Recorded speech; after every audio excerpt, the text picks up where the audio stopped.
हमारे साथ bye exit poll सबसे पहले फर्स्ट इंडिया पर हर एक तस्वीर साफ करेंगे। लेकिन अगर हम राजस्थान की सियासत को देखें तो 25 सीटें बहुत खास हो जाती, क्योंकि अभी विधानसभा चुनाव में स्थिति दूसरी थी। क्या लोकसभा चुनाव में वही स्थितियां हैं या फिर चेंज हुई हैं, इस पर हमारी नजर रहेगी। लेकिन सबसे पहले दिग्गजों को देखिए कि कौन किसके खिलाफ चुनाव मैदान में उतरा है। तो जरा नजर डालते बीकानेर सीट की बात करते, क्योंकि ये सीट बहुत खास है। अर्जुन राम मेघवाल की वजह से मंत्री हैं, काफी विरोध का भी सामना किया। उनके अगेंस्ट उनके मौसेरे भाई मदन गोपाल मेघवाल चुनाव मैदान में है। इस वजह से यह सीट बेहद खास हो जाती है और तमाम दिग्गजों का जमघट भी यहां पर चुनाव प्रचार में देखने को मिला। चूरू की सीट इसी संभाग की, बीकानेर संभाग की, राहुल कस्वा को फिर से मौका दिया गया बीजेपी की तरफ से। रफीक मंडेलिया जो कि विधानसभा चुनाव लड़े थे लेकिन हार गए थे, लेकिन उनके ऊपर फिर से कांग्रेस ने भरोसा जताया, उनको लोकसभा चुनाव में उतारा गया। इस बार की फाइट यहां पर भी काफी रोचक मानी जा रही है, क्योंकि जो विरोधी थे वो एक साथ आ गए। हमने देखा कि राहुल कस्वा के लिए किस तरह से राजेंद्र राठौड़ भी वोट मांग रहे थे, जम करके उनके बेटे भी प्रचार कर रहे थे। झुंझुनू सीट देखिए, इसी संभाग से जुड़ी शेखावाटी से लगी हुई। श्रवण कुमार यहां से कांग्रेस के कैंडिडेट हैं, नरेंद्र खींचड़, और कहा जा रहा है कि इस बार का गणित झुंझुनू का बिल्कुल अलग है। अब यहां की जनता ने किस झुंझुनी के साथ किसको कैसा करंट दिया है वो तस्वीर साफ होगी 23 तारीख को। हालांकि आज एग्जिट पोल में कुछ हम आपको बता देंगे। अगर सीकर की सियासत को देखें तो यहां पर भी तस्वीर इस बार बदली रही। सुभाष महरिया जिस तरह से विधानसभा चुनाव के पहले कमबैक करते हैं, कांग्रेस में आते हैं अपने भाई के साथ, उसकी वजह से सियासत बदल जाती है। और उनके सामने सुमेधानंद सरस्वती, जिनके ऊपर फिर से बीजेपी ने भरोसा जताया, जो पिछली बार जीते थे, एक बड़े अंतर से जीते थे। अब इनके बीच में मुकाबला जयपुर शहर में रामचरण बोहरा, जिन्होंने पिछले चुनाव में एक रिकॉर्ड बनाया था, बहुत बड़े अंतर से जीते थे। एक बार फिर से वो बीजेपी की तरफ से चुनाव मैदान में, उनके सामने ज्योति खंडेलवाल हैं, एक तेज तर्रार महिला चेहरा। हालांकि जनता ने सुना दिया जनादेश, बस नतीजे आने बाकी हैं, वो पिटारा खुलना बाकी है। अलवर सीट देखिए, अलवर सीट पर सबकी निगाहें होती है, क्योंकि यहां पर पोलराइजेशन की पॉलिटिक्स बहुत भारी दिखाई देती है। लेकिन क्या इस बार वो पॉलिटिक्स यहां पर काम करेगी, उस पर सबकी निगाहें, क्योंकि बाबा बालकनाथ को बीजेपी ने चुनाव मैदान में उतारा है। वो उसी संप्रदाय से आते हैं जिसके उनके गुरु थे, उनको पिछली बार चुनाव मैदान में उतारा गया था, उन्होंने एक बड़ी जीत दर्ज की थी। लेकिन जितेंद्र सिंह जो एक चेहरा कांग्रेस के थे, उनको फिर से चुनाव मैदान में उतारा गया। अब भरतपुर देखिए, यहां पर थोड़ा सा फेरबदल बीजेपी की तरफ से किया गया था। हालांकि कोली समाज से ही कैंडिडेट बनाया गया, लेकिन एक महिला को, रंजीता कोली को चुनाव मैदान में उतारा गया। यहां के जो सिटिंग एमपी थे उनका टिकट कटा था। अभिजीत कुमार जाटव उनके खिलाफ कांग्रेस की तरफ से ताल ठोक रहे हैं। जनता ने यहां पर भी सुना दिया, भरतपुर सीट बहुत खास हो जाती है, अलवर से लगी हुई। यहां पर भी कहते हैं कि बहुत कुछ डिसाइड होता है, इन सभी सीटों के जरिए उत्तर प्रदेश तक जाता है।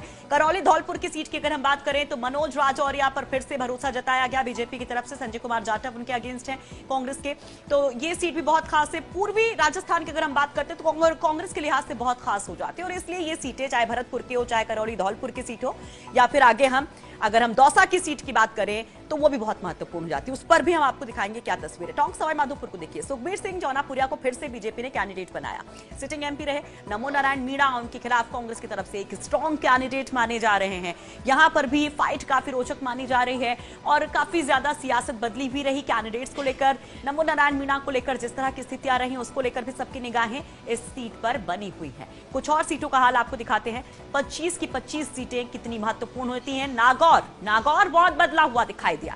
हनुमान बेनीवाल आरएलपी विधानसभा चुनाव में अपनी पार्टी के साथ उतरते हैं, बहुत सारे जो गणित होते हैं उनको बिगाड़ते हैं, बनाते हैं, लेकिन इस बार जब लोकसभा की बारी आती है तो बीजेपी के साथ चले जाते हैं। उनके अगेंस्ट ज्योति मिर्धा परिवार का बोलबाला शुरू से यहां पर रहा है। कुछ हमने देखा कि किस तरह से मिर्धा परिवार को लेकर के कुछ मनमुटाव की स्थितियां भी रही, कुछ ऐसी खबरें भी आई, ऐसे हालात की भी बात कही गई कि एकजुटता नहीं। लेकिन यहां पर जब चुनाव प्रचार हुआ तो तस्वीर एकदम क्लियर थी कि नहीं, हम सब एक साथ हैं। पीपी चौधरी पाली की सीट, मारवाड़ की सीट बेहद खास, यहां से मंत्री पीपी चौधरी को फिर से चुनाव मैदान में उतारा गया है।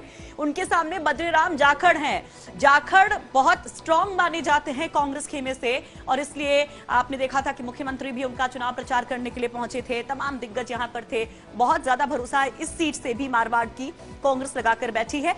वहीं अगर जोधपुर सीट की बात की जाए, सबसे हॉट सीट इसे कह सकते हैं, क्योंकि वैभव गहलोत, मुख्यमंत्री अशोक गहलोत के बेटे, चुनाव मैदान में। उनके सामने मंत्री गजेंद्र सिंह शेखावत, जो बेहद करीबी माने जाते हैं बीजेपी आला कमान के, अमित शाह के और नरेंद्र मोदी के। और यहां पर आपने देखा था कि किस तरह से, चाहे प्रधानमंत्री की बात करें या फिर हम अमित शाह की बात करें, उन्होंने पूरा दमखम लगाया था, और वैभव गहलोत के लिए मुख्यमंत्री ने भी पूरा जोर लगाया यहां पर। इसलिए इस सीट पर सबकी निगाहें, क्योंकि यहां पर कुछ भी हो सकता है। और यह भी कहा जा रहा है कि बहुत ज्यादा फर्क नहीं आएगा, जीत हार जो भी तस्वीर सामने आएगी, नतीजा सामने आएगा, उसमें बहुत ज्यादा डिफरेंस नहीं होगा। तो ये सीट भी बेहद खास है। कुछ और सीटों का रुख करते हैं, आपको बताते कि कहां पर क्या क्या तस्वीर है। ये सीट देखिए मारवाड़ की, बाड़मेर जैसलमेर, बहुत खास सीट मानवेंद्र सिंह की वजह से। यहां पर भी समीकरण एकदम से बदल गए जब मानवेंद्र सिंह कांग्रेस में शामिल हो जाते विधानसभा चुनाव से पहले, और उनके सामने कैलाश चौधरी को बीजेपी टिकट दे देती है। यहाँ के जो सिटिंग एमपी होते हैं उनका टिकट काट दिया जाता है, कैलाश चौधरी को उतार दिया जाता है। तो इस बार यहां पर भी तस्वीर बहुत बदली है। मानवेंद्र सिंह क्या अपने साथ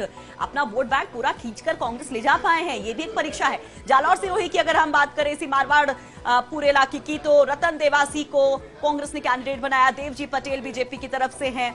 यहां पर भी बहुत ज्यादा संघर्ष बताया जा रहा है दोनों ही पार्टियों के लिए। और अगर हम देखें तो पूरे मारवाड़ की सियासत बहुत इंपॉर्टेंट होती है इस लिहाज से। अब मेवाड़ का रुख कर लीजिए, उदयपुर सीट की बात कर लीजिए। अर्जुन लाल मीणा जो कि सिटिंग एमपी हैं, फिर से बीजेपी ने उनको चुनाव मैदान में उतारा। उनके सामने रघुवीर सिंह मीणा जो पिछली बार अर्जुन लाल मीणा से ही हारे थे, उन पर फिर से भरोसा जताया कांग्रेस ने। और आपने देखा था कि किस तरह से जब प्रधानमंत्री यहां पर पहुंचे थे तो बीजेपी काफी उत्साहित थी और कांग्रेस की तरफ से भी पूरा जोर लगाया गया था। बांसवाड़ा से राहुल गांधी ने गर्जना की थी। और बांसवाड़ा सीट का भी हाल देखिए, कनकमल कटारा को यहां से बीजेपी ने कैंडिडेट बनाया है और उनके सामने ताराचंद भगोरा जो पूर्व सांसद हैं, एक कांग्रेस के बड़ा चेहरा माने जाते हैं। और यहां पर भी सियासत बदलती रही। यहां पर अगर कुछ चुनावों को देखिए तो अल्टरनेट यहां पर बीजेपी कांग्रेस की स्थिति देखने को मिली है। और ये जो ट्राइबल एरिया है इसलिए बहुत खास हो जाता है। Chittorgarh, CP Joshi sitting MP, फिर से भरोसा जताया गया बीजेपी की तरफ से। उनके सामने गोपाल सिंह इटवा के लिए लोग कह रहे हैं कि ये तो पैराशूटर्स थे। ये सवाल उनके पार्टी के भीतर से भी उठा था और बाहरियों विरोधियों ने भी उठाया था,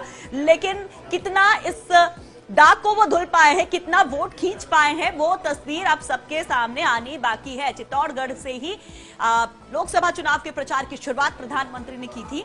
अब एक और सीट कोटा की। अब जरा आप कोटा संभाग में जब आएंगे तो यहां पर पूर्व सीएम वसुंधरा राजे की साख का सवाल हो जाता है। उनकी प्रतिष्ठा दांव पर है इन तमाम सीटों को। अब कोटा को देखिए तो ओम बिरला सिटिंग एमपी थे, फिर से भरोसा जताया गया, उनको फिर से बीजेपी की तरफ से कैंडिडेट बनाया गया। उनके सामने रामनारायण मीणा को कैंडिडेट बनाया गया। रामनारायण मीणा चुनाव जीते थे, अब फिर से विधानसभा चुनाव के बाद उनको लोकसभा में मौका दिया गया। अब एक और सीट बारा झालावाड़, ये सीट भी प्रतिष्ठा का सवाल है। दुष्यंत सिंह लगातार चुनाव जीतते आ रहे हैं लोकसभा का, क्या इस बार जीतेंगे? इनके ऊपर सबकी निगाहें हैं। श्रीगंगानगर से निहाल चंद मेघवाल के सामने भरतराम मेघवाल कांग्रेस के, ये सीट भी बेहद खास है। आगे बढ़ते हैं, फटाफट दिखाते जयपुर ग्रामीण। कृष्णा पूनिया बनाम राज्यवर्धन सिंह राठौड़, दोनों ही खिलाड़ियों के बीच मुकाबला। बीजेपी और कांग्रेस ने, दोनों ही पार्टियों ने यहाँ पर खिलाड़ियों को मौका दिया है। राज्यवर्धन सिंह राठौड़ मंत्री भी हैं। और अगर हम अजमेर सीट को देखें तो भागीरथ चौधरी, यहां पर बीजेपी ने अपना चेहरा बदला, भागीरथ चौधरी पर भरोसा जताया। रिजू झुंझुनवाला उनके सामने कांग्रेस के, बीना काक के दामाद, इनके ऊपर भी सबकी निगाहें। राजसमंद की बात करें, सबसे खास सीट दिया कुमारी को इस बार बीजेपी ने यहां से टिकट दिया है। देवकी नंदन गुर्जर, उनके सामने काका जी हैं, काका जी को क्या दिया मात दे पाएंगे, इस पर सबको सवाल उठ रहा है सबके मन में। भीलवाड़ा सीट की बात करें, सुभाष चंद्र बहेड़िया बीजेपी की तरफ से, रामपाल शर्मा कांग्रेस की तरफ से। ये हम आपको 25 सीटों की तस्वीर दिखा रहे, एक बार फिर से रिमाइंड करा रहे कि कहां पर किन दिग्गजों के बीच में मुकाबला है, कैसा मुकाबला है। दौसा सीट, इस पर बहुत ज्यादा असमंजस थी बीजेपी में कि किसको कैंडिडेट बनाया जाए। फाइनल हुआ नाम जस कौर मीणा का, उनके सामने कांग्रेस की सविता मीणा, दो महिलाओं के बीच में ये लड़ाई।